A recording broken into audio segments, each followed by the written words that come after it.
Wow, I remember now why I don't have a TV. Top stories today in the news includes the ongoing war in Iran and its impact on oil prices, the Artemis 2 mission travelling to the moon, and UK-focused news regarding fuel price surges, a London shooting, and police political criticism from Donald Trump. Other major headlines include a funeral scandal in Hull, a UK-US pharmaceutical deal, and AI regulation. The top headlines: Middle East conflict, reports suggest a US fighter jet was shot down over Iran, with drone strikes causing damage to regional infrastructure. Artemis 2 mission, the NASA mission is moving beyond Earth's orbit, heading for the far side of the moon. UK news and economy: fuel prices have surged, particularly in Northern Ireland, following the escalation of the conflict in Iran. Political news: Donald Trump has commented on UK Prime Minister Keir Starmer and UK aircraft carriers, with UK politics features debates on fuel duty and AI research regulation. Crime and investigation: a 14-year-old boy was shot dead in London, and a funeral director is under investigation for a scandal in Hull. International trade: a US-UK pharmaceutical deal was finalised for tariff-free access for medicines. These are the things. This is the reason I don't have a TV. It's all doom and gloom. Yes, it's all happening. It's all real. It's not that I'm in avoidance of this is what's happening in the world. I choose not to fill my mind with it. If I can't do anything about it, I'm not going to feed all that negativity into my mind. I've taken a look at what was up with the funeral director, what was going on there, and I can't believe my eyes. Hull funeral director pleads guilty to 67 criminal charges. Robert Bush, 47, formerly of Kirk Ella, East Yorkshire, has pleaded guilty today, 2nd of April 2026, so that was yesterday, to a total of 67 charges, including the prevention of a lawful and decent burial, fraud, fraudulent trading, and theft. The Crown Prosecution Service prosecuted Bush following an investigation by Humberside Police. Laura Tams, Deputy Chief Crown Prosecutor for the Crown Prosecution Service, said Robert Bush has pleaded guilty to a number of charges in connection with the operation of a legacy independent funeral director's premises in Hull. These charges represent some of the most serious breaches of trust possible in the funeral industry. They include preventing the lawful and decent burial of bodies, defrauding families who paid for services never provided, returning wrong ashes to the grieving relatives, fraudulent trading of funeral plans, and the theft of charitable donations made in memory of the deceased. My goodness. The impact on the families and wider community has been profound. Gosh, can you imagine? At their most vulnerable time, when seeking dignity and closure for their loved ones, these families were subjected to appalling violations of trust. That's blown me away.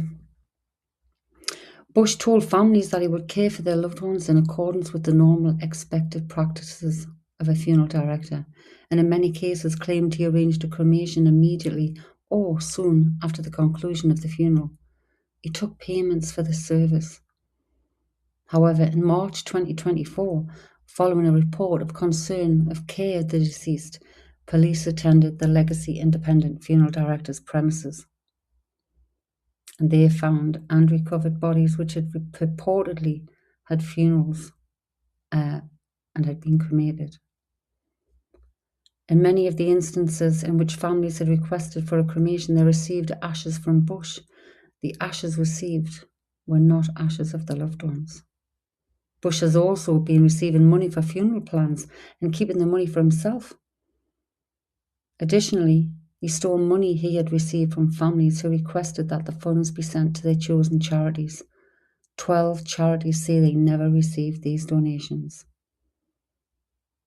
The prosecution review reviewed an extensive amount of evidence, including material recovered from the scene, financial records, victim statements, and CCTV footage to build a strong case, which resulted in his guilty plea. I cannot believe. And it throws doubt on, it's like one rotten apple, isn't it? One rotten apple throws doubt on the whole establishment, so to speak. We need the care of our loved ones. All those stories today in the news, and I just Googled top stories today, and that's what they all were. And, we're so used to hearing of what's going on and the bombs and everything, and it's horrific, it's horrendous. And it's horrendous that we are now used to hearing about young people getting stabbed by other young people. It's like, what's going on in the world? It's like everything's gone bonkers. How can this man live with himself? And surely, he had staff, etc. Would they not know? Was there more than him? See, these are the reasons I do not watch TV. I don't watch TV. If I want to know something, I'll research it, I'll find it, I'll find something else. But the news is always so depressing. We know what's happening out there. And yeah, we've got to be updated, but it's every day. And I think it just brings you down. Or it can bring people down. Bombarded with it all of the time. What are your thoughts? Just a note for everyone who've lost people, or, for future, thinking this may or may not happen, and about their loved ones. Let me reassure you, when we leave the physical body, we don't return to that dead body. We are with the people we love in spirit, in the air we breathe, and the energy around us. Yes, they may think it's disrespectful what they've done, but they aren't there. So please know that your loved ones in spirit are okay. It hasn't affected them, just the carriage they were traveling in. Take care.